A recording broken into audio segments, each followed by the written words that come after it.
Na aula de hoje, vamos entender o que é o computador, né? Então, nós temos a representação simples da imagem do computador. Nós temos aqui o nosso gabinete, o monitor e o teclado com o mouse, certo?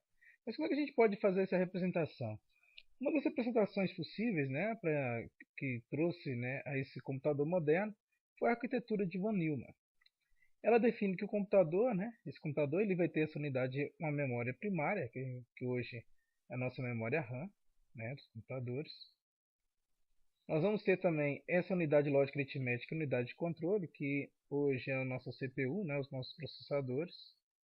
E aqui nós vamos ter as unidades de entrada e saída, né, que vai ser teclado, mouse, monitor e assim por diante, certo? Então, usando essa definição, o que é interessante para a gente, né? E antes disso, esse aqui é um site legal que fala sobre as informações sobre o computador, aqui no site do Wikipedia. É bem interessante dar uma lida lá para compreender melhor como é que é esse funcionamento, né? Nós temos aqui então para um computador, o que nós chamamos de entrada de dados vai ser o teclado, né? Nós temos o teclado, o mouse, o scanner e alguns outros dispositivos de entrada de dados. Lembrando que o teclado ele é chamado de dispositivo padrão, tá? Nos nossos programas nós vamos utilizar muito esse teclado como entrada de dados.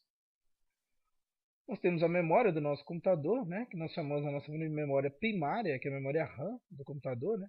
Quando a gente compra um computador, a gente fala um computador de 4 GB, por exemplo, a gente está sempre falando da memória RAM.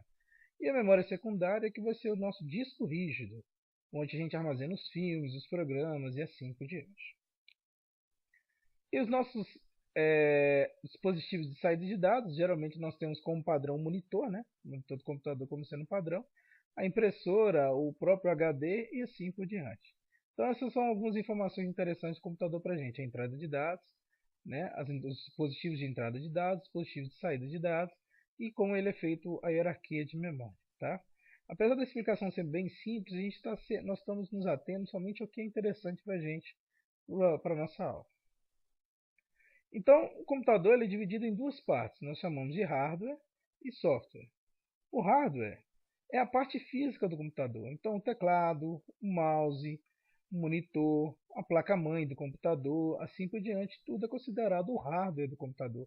E temos o software, que é a parte lógica do computador, que no nosso caso são os programas de computador. Nós temos os sistemas operacionais, né, que é o software mais importante, que sem ele a gente não consegue, o computador não consegue fazer nada. Temos alguns softwares de escritórios que nós utilizamos aí para planilhas eletrônicas, editores de textos, jogos e assim por diante. Então, nosso computador é sempre dividido em hardware e software, certo? Feito isso, era uma boa pergunta que temos que fazer. Como podemos um ser humano conversar com o computador?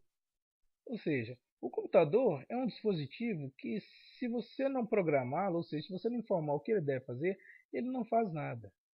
E como nós podemos conversar com o computador? E essa é uma pergunta bem interessante, por quê? Porque nós falamos uma linguagem natural, né, o português, o inglês, assim por diante, e o computador ele entende código de máquina, que é uma linguagem binária. Então, como é que nós podemos falar com o computador e ele compreender o que nós desejamos que ele faça? Então, levando um exemplo bem interessante, né, para a gente chegar como podemos conversar com o computador, vamos imaginar que nós temos um brasileiro que foi viajar para a China. Chega lá na China, ele não conhece chinês, ele só sabe falar em português. Como é que ele pode comunicar com o chinês? Como essa conversa aqui pode ser possível? A resposta é bem simples, né, nos nossos dias de hoje. Basta termos aqui um tradutor. O que é um tradutor? É uma pessoa que conhece a linguagem português e consegue traduzir o português para o chinês. E vice-versa, ele consegue também compreender o chinês e traduzir, no nosso caso, o nosso português. Então, feito isso, então nós já temos uma ideia como nós podemos fazer. Então, basta construir um tradutor, no caso, que seja capaz de pegar a nossa linguagem e transformar na nossa linguagem do computador. Qual que é a dificuldade maior de fazer isso? Construir um software que traduz a linguagem natural em binário é muito complicado. Se a gente olhar no nosso dia a dia, os nossos diálogos, a forma como a gente se expressa, fala, seria muito complicado fazer o computador entender, por exemplo, uma instrução como essa, né? Abra o programa, faça tal situação. Tudo bem que hoje, nos dias de hoje, existem programas, né, na área de inteligência artificial que tenta se fazer isso, né, compreender o que uma pessoa fala para fazer alguma execução, mas geralmente é muito restrito e muito complicado fazer esse processo. Então, qual que seria então uma forma de fazer isso? Então, a nossa solução é utilizar uma linguagem mais simples e traduzir em código de máquina. Então, se a gente restringir a nossa linguagem, né, que vai ser passada para o computador, numa linguagem mais simples, é muito mais fácil construir um programa que seja capaz de traduzir essa linguagem na linguagem que o computador entende. Então, essa linguagem que nós utilizamos, essa linguagem restrita, ela é chamada linguagem de programação, que no caso nós temos C ou C++, que é a linguagem que nós vamos utilizar nessa disciplina, Java e assim por diante. O software que vai fazer essa parte de tradução, capaz de traduzir a informação da linguagem de programação para o que o computador compreende, que no caso é o código de máquina, a gente chama de compilador.